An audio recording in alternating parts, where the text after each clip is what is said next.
Salut tout le monde et bienvenue, enfin, dans le 100e focus de la chaîne, la 100e vidéo d'une série que j'ai lancée en février 2017 et qui continue encore aujourd'hui. Que de chemin parcouru depuis cette première vidéo, on a parlé de tellement de personnages et de concepts à licence Transformers, des plus obscurs aux plus célèbres, et le plus fou, c'est de se dire qu'il y en a encore plus qui attendent d'être traités. Et aujourd'hui, pour fêter ce palier symbolique, il fallait marquer le coup. Parler d'un sujet majeur et central pour le lore de Transformers, quelle meilleure occasion que ce 100e focus pour parler du groupe de personnages le plus important du multivers, les Primes bien sûr. L'histoire des Primes dans Transformers est une histoire assez complexe, remontant à la première génération et qui n'a cessé de s'étendre depuis. Déjà, il faut définir clairement ce qu'est un Prime, car rien que ça, c'est quelque chose qui n'est pas forcément toujours clair. Le terme de Prime peut faire référence à deux choses, le rang porté par le chef des Autobots, ou bien les Primes en tant que groupe, à savoir les premiers Cybertroniens créés par Primus au commencement de l'existence de Cybertron. Contrairement à ce qu'on connaît aujourd'hui, pendant longtemps, c'est en tant que rang militaire du coup que le terme de Prime fut le plus utilisé.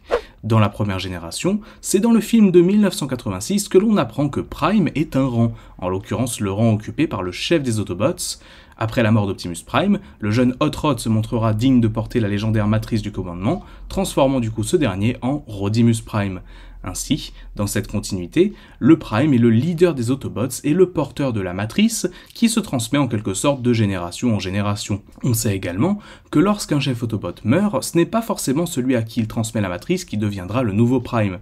Ça s'est vu avec Ultra Magnus qui n'en était pas digne, ou encore Alpha Trion qui a simplement gardé cette dernière en attendant l'arrivée d'un nouveau entre guillemets vrai leader. Dans les comics Marvel, le concept de Prime est directement relié à Primus, qui est le créateur de la matrice, qui est donc ici transmise à Optimus par son prédécesseur Sentinel Prime. Mais malgré ces origines divines qui commençaient à être appliquées au concept de Prime, dans les années qui ont suivi, c'est de nouveau l'aspect militaire ou simplement honorifique qui prima. Au Japon, le terme de Prime trouve son équivalent dans le terme de Convoy, nom d'Optimus Prime dans le pays. Le problème, c'est que dans les nombreux animés Transformers produits entre 1998 et 2005, de Beast Wars 2 à Transformers Cybertron, c'est un titre qui fut utilisé un peu à tort et à travers, n'ayant presque plus rien à voir avec sa signification au départ. Déjà, des personnages portant le titre de Convoy, il y en a eu plein. Leo Convoy, Big Convoy, qui tous deux portent une matrice différente, ou encore les nombreux Convoys que l'on voit au début des années 2000, Fire Convoy, Black Convoy pour Optimus et Scourge de Robots in Disguise, Rodimus Convoy pour le Rodimus de Transformers Energon, Galaxy Convoy, Fire Convoy, Megalo Convoy et bien d'autres dans Transformers Cybertron, des noms qui en Occident furent traduits par tout sauf par Prime, à l'exception d'Optimus évidemment. Globalement, ce qui se dégageait, c'est que du côté des États-Unis et de Hasbro, le titre de Prime devait avoir une signification, une importance, là où du côté du Japon et de Takara, Convoy était un titre porté par n'importe quel individu qui occupait une position d'autorité, voire un titre qu'il pouvait se donner lui-même. Tout ce bazar, et encore je suis gentil, ne fut pas arrangé par chez nous par Transformers Animated, qui y présente des Primes comme n'ayant rien de spécial, étant juste un rang donné à certains Autobots en dessous du Magnus, qui ici occupe le rang suprême sur Cybertron. Malgré tout, Hasbro avait à cœur de créer une vraie mythologie autour des Primes, sachant qu'ils pouvaient en faire un des points centraux du lore de leur licence dans les années à venir. Ainsi, et alors que ce focus est déjà bien entamé, on va pouvoir rentrer dans le vif du sujet avec les Primes en tant que divinités. L'une des premières œuvres à nous parler réellement des Primes et de leurs origines fut l'encyclopédie Transformers publiée en 2004, écrite par Simon Furman. Dans cette dernière, on apprend l'existence de 13 Cybertroniens originels créés par Primus, qui affrontèrent il y a bien longtemps Unicron, ainsi que l'un des leurs qui avait décidé de le rejoindre, The Fallen. Ce dernier, qui est alors présenté pour la première fois, n'a pas encore de nom. On sait juste qu'il faisait partie des Primes et qu'il a trahi ces derniers. Il fera d'ailleurs plusieurs apparitions dans les comics publiés par Dreamwave, je vous invite à vous référer à mon focus sur lui si vous souhaitez en savoir plus. Dans cette encyclopédie, on n'apprend pas l'identité de tous les Primes, on découvre juste Prima, le premier d'entre eux, ainsi que Macadam, même si pour ce dernier c'est davantage une rumeur que quelque chose qui est confirmé à ce moment. Avec cette première introduction au concept de Prime, Hasbro ne s'arrêta pas en si bon chemin, en introduisant dans Transformers Cybertron le personnage de Vector Prime, qui existe également dans la version japonaise, qui pourtant, comme je l'ai dit précédemment, renommait bien souvent les Primes en Convoy.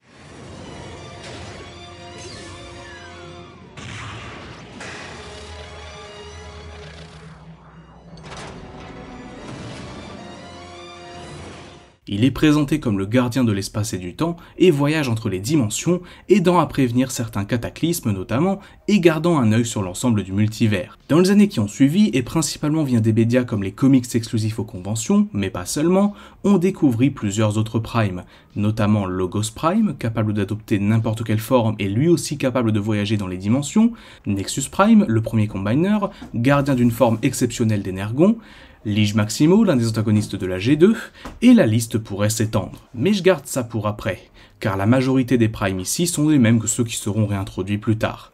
L'essentiel à savoir, c'est qu'à ce moment, c'est-à-dire vers 2005-2006, on commençait à voir apparaître ce concept de prime qui étaient des sortes de divinités de l'univers Transformer. Ils partageaient aussi quelque chose en commun avec Unicron, à savoir qu'ils étaient des singularités multiverselles, des personnages n'existant qu'en une seule version dans tout le multivers et qui donc voyageaient entre les dimensions. Le problème évident avec ce concept est que ça obligeait quiconque voulait réutiliser les primes à se conformer aux toutes premières versions, qui n'avaient pourtant jamais été considérées comme les versions définitives. Du coup, après avoir gentiment oublié ce concept pendant plusieurs années, c'est dans un comics de chez Fun Publication qu'Hasbro décida de totalement mettre un terme au concept, expliqué ici par la volonté de Nexus Prime de refermer le multivers, considérant trop dangereux d'avoir des individus voyageant entre les dimensions aussi facilement. Ainsi, il utilisa le pouvoir combiné du Star Saber et de la Terminus Blade, son équivalent dans l'univers Shattered Glass, pour refermer le multivers et supprimer les singularités multiverselles, chacun des primes se divisant alors en une infinité de versions différentes qui allaient dorénavant exister séparément. Ce qu'il faut comprendre de cela, ce n'est pas que le multivers s'est définitivement fermé ce jour-là, mais qu'au moins les singularités ont été supprimées, le voyage entre les univers étant toujours possible à de rares occasions. Le concept de Prime entra dans une nouvelle dimension à partir de la fin des années 2000, Hasbro souhaitant appuyer cette mythologie. Et quel meilleur moyen de mettre ces derniers en avant qu'en les présentant sur grand écran dans le second film de la saga de Michael Bay, Revenge of the Fallen. Dans ce long métrage, on découvre la dynastie des Primes, des Cybertroniens très anciens ayant visité la Terre il y a des milliers d'années, à l'époque des premiers hommes. Pour subvenir aux besoins de leur planète, ils avaient pour principe de récolter l'énergie d'étoiles à travers la galaxie, se fixant une seule règle, ne pas détruire une étoile alimentant une planète où la vie existe. L'un d'entre eux, en revanche, ne l'entendait pas de cette oreille, et souhaita déclencher leur machine sur notre planète, aux dépens de l'espèce humaine. Une bataille éclata alors entre lui et ses frères qui parvinrent à le vaincre et à cacher le seul moyen d'activer l'appareil, la matrice du commandement. Dans un tombeau formé de leurs dépouilles, l'artefact resta protégé durant des milliers d'années et le Prime déchu, désormais connu sous le nom du Fallen, fut fait prisonnier et considéré dans l'histoire comme le premier Decepticon. Dans cette continuité, les Primes sont montrés comme au nombre de 7 seulement, du moins du côté des Primes originels, alors que davantage avaient été envisagés à la base. De plus, on ne sait pas exactement comment leur lignée fonctionne, notamment au niveau des leaders Autobots ayant existé dans l'histoire. Optimus Prime est présenté comme l'un de leurs descendants, mais dit clairement ne pas connaître le Fallen à la base, ce qui rend d'autant plus étrange le fait que ce dernier ne puisse du coup pas se libérer de sa prison quand tous les Primes sont morts, car tout semblerait indiquer qu'Optimus n'est ici un Prime que dans le titre et non dans la lignée, à l'image de son prédécesseur du coup Sentinel Prime. Mais pour en rajouter un peu plus à la confusion autour du concept, dans l'adaptation du second film en comics, Optimus dit lui-même qu'on est Prime et qu'on ne peut pas le devenir. En effet, dans cette adaptation, tirée sans doute d'un script préliminaire, ce qui fait que Megatron sert The Fallen, c'est une promesse de ce dernier de faire du chef des Decepticons un Prime, une promesse qu'il savait ne pas pouvoir tenir, conduisant son élève à le laisser mourir face à Optimus, en contraste avec le film où il se fait juste battre et semble choqué de voir son maître être tué.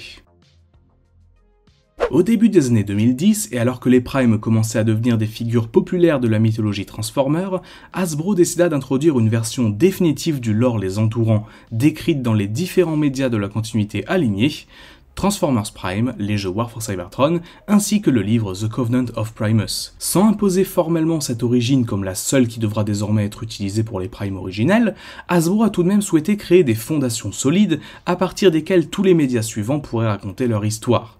Ainsi, dans cette nouvelle version de la mythologie des Primes, on apprend que ces derniers sont les premiers Cybertroniens à être créés par Primus, qui l'aidèrent il y a bien longtemps à vaincre Unicron. Ces divinités sont au nombre de 13 et comptent notamment Prima, leur chef, le tout premier d'entre eux, porteur de la matrice et du Star Saber, Vector Prime, gardien de l'espace et du temps sur lesquels il est capable d'exercer ses pouvoirs, Alpha Trion, gardien de la connaissance et du savoir sacré des Primes, capable de voir le passé, le présent et le futur, Micronus Prime, le premier Minicon, capable de rendre ses frères et sœurs plus puissants en leur donnant son énergie, Nexus Prime, le premier Combiner, créateur de l'Enigma of Combination, un artefact permettant à des Cybertroniens de se combiner, Onyx Prime, un Prime mystérieux, masqué, étant le premier Cybertronien à l'apparence bestiale, Quintus Prime, un scientifique capable de créer la vie, perfectionniste et créateur plus tard des quintessons, Solus Prime, la première fembot capable de créer des artefacts via sa forge, c'est d'ailleurs elle qui a créé l'immense majorité des armes de ses frères. Alchemist Prime, un Prime dont la connaissance des éléments est sans pareil, s'intéressant à la fabrique même du monde. Amalgamus Prime, le premier cybertronien à avoir su se transformer via un T-Cog, dont le corps est constamment en mouvement et changeant d'apparence à volonté. Lige Maximo, un Prime manipulateur et menteur, vraie incarnation du mal dans cette dynastie. Megatronus Prime, individu le plus violent du groupe qui se retournera contre les siens et sera par la suite connu sous le nom du Fallen. Et enfin, vous l'avez peut-être remarqué, nous n'avons évoqué que 12 Primes alors qu'ils sont censés être 13. Le dernier d'entre eux, dont le nom n'est pas connu dans les livres d'histoire, est considéré comme le Prime visionnaire et médiateur, cherchant avant tout la cohésion et le compromis, censé diriger les siens vers un avenir meilleur. Au temps de l'avant-guerre sur Cybertron, il était difficile de connaître l'identité de ce dernier, mais après son déclenchement et l'arrivée d'un nouveau chef pour les Autobots, beaucoup commencèrent à se dire que ce 13e Prime lui ressemblait énormément. Dans la continuité alignée, après avoir vaincu Unicron, il est dit que les Primes ont façonné Cybertron à leur image et bâti les fondations de la civilisation cybertronienne, avant de sombrer dans un conflit, instigé notamment par Lige Maximo, qui conduit notamment au meurtre de Solus Prime par Megatronus, alors que les deux éprouvaient des sentiments l'un pour l'autre. Les Primes sombrèrent alors et leur destin fut varié.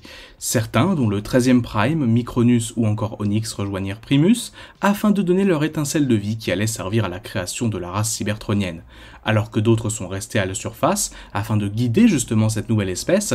C'est notamment le cas d'Alpha Trion ou d'Alchemist Prime, ce dernier tenant apparemment un bar particulièrement fréquenté sur la planète et cachant à tous ses origines. D'autres, comme Megatronus ou Quintus Prime, choisirent de quitter la planète et de s'exiler. Au fil du temps, les Primes commencèrent à se faire oublier et leur histoire devint presque une légende au sein des populations cybertroniennes. Et justement, dans les comics IDW, toute la mythologie entourant les Primes a été altérée, se basant sur celle de la continuité alignée, mais avec un petit twist assez intéressant. En effet, ici, la population de Cybertron connaît les mythes et légendes autour des Primes, mais en réalité, ces derniers n'avaient rien de divin et n'étaient pas les Transformers originels. En effet, dans un temps très lointain sur la planète, où la barbarie régnait, la société, si on peut l'appeler ainsi, était divisée en tribus, et les Primes étaient les chefs de toutes ces tribus qui se livraient parfois bataille. Renvoyé dans le passé, le Decepticon Shockwave décida de s'assurer de l'accomplissement de l'histoire cybertronienne en prenant l'identité d'Onyx Prime et en faisant en sorte de faire s'unir tous ces chefs de tribu afin de donner à Cybertron une direction à suivre conformément à son histoire. Onyx, ou plutôt Shockwave du coup, organisa donc la montée en puissance puis la chute des Primes en passant par toutes les étapes, Lige Maximo, le meurtre de Solus, etc. etc. Ainsi, Shockwave écrivit toute l'histoire de sa planète et fit en sorte que les Primes deviennent des figures mythologiques avec le temps. Ces chefs de tribu, qui même s'ils n'étaient pas divins, possédaient des pouvoirs assez impressionnants, et plusieurs légendes, potentiellement véridiques, commencèrent à les entourer, la principale étant le retour du 13e Prime, celui qui allait unir Cybertron et la guider vers un avenir meilleur. Cet individu légendaire, prénommé le Horizon, fut assez vite désigné. Pour beaucoup, la réponse était évidente, il s'agissait de l'actuel chef des Autobots, Optimus Prime, détenteur de la matrice du commandement. Même s'il doutait de la véracité de tout ça, cette nouvelle position entre guillemets lui permit par moments une forme d'autorité, notamment lorsqu'il choisit d'annexer la Terre. Finalement, et alors qu'Optimus plongea dans Unicron pour y rencontrer son créateur et le détruire, Arcee déclara que finalement, élu d'une prophétie ou pas, ce qui compte avant tout ce sont les actions que l'on fait chacun durant notre vie, et que même si Optimus n'est pas cet être divin, ça ne changerait rien au souvenir que les autres garderont de lui. Ces dernières années, la mythologie autour des Primes, si elle ne s'est pas spécialement enrichie, a été exploitée dans plusieurs séries et médias divers.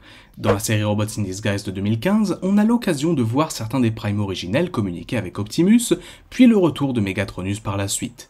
Dans Cyberverse, la fameuse rumeur qui disait qu'Alchemist Prime tenait maintenant à barre sur Cybertron sous l'identité de Macadam fut confirmée, et en 2017-2018, une gamme de jouets entière centrée autour du thème des Primes fut commercialisée, Power of the Prime, avec des versions miniatures de chacun d'entre eux, et une série d'animations de Machinima pour accompagner le tout, remettant notamment en avant Megatronus et Solus Prime.